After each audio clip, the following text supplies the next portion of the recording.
the future exists. We can see it even though it's only potential. We can adjust our behavior in the present in order to maximize our probability of success in the future. How best to do that?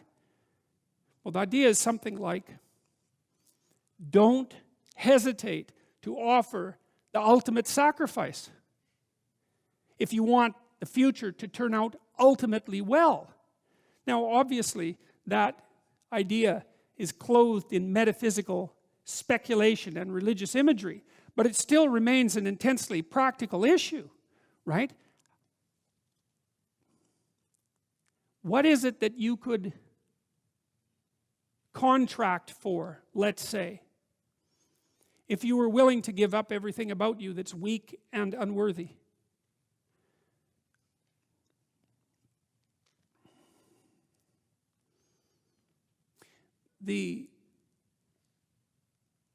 There's a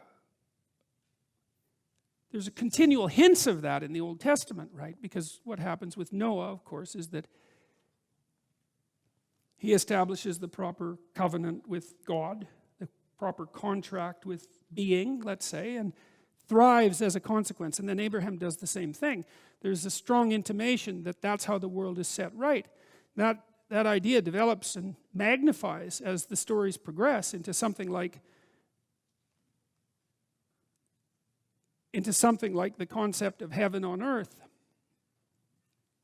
The notion being that the proper sacrificial attitude produces a psychological state and then a social state that's a manifestation of that attitude that decreases the probability that the world will careen into hell and increases the probability that people will live high quality, meaningful, private lives in a society that's balanced and capable of supporting that.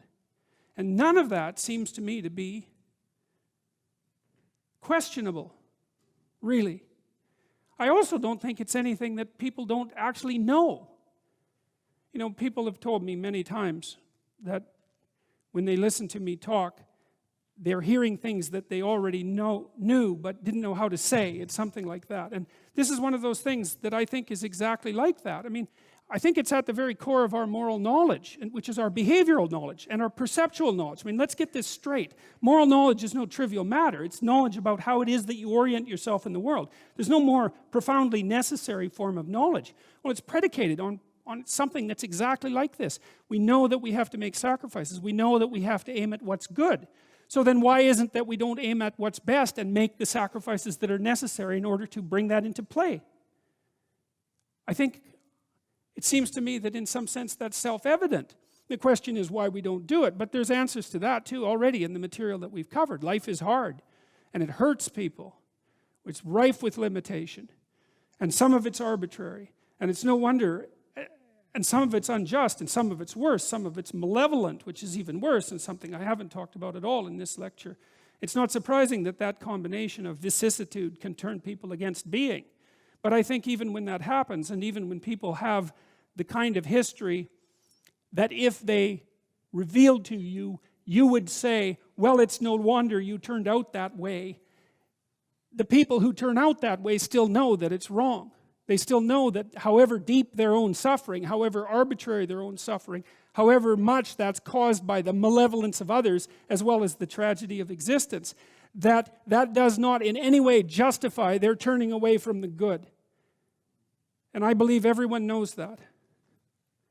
I believe that they know it implicitly, even if they don't allow themselves to know it explicitly. And I believe that if they violate that idea, then they violate themselves, and that they end up in Cain's position, which is the position of the man who's been given a punishment that is too great to bear.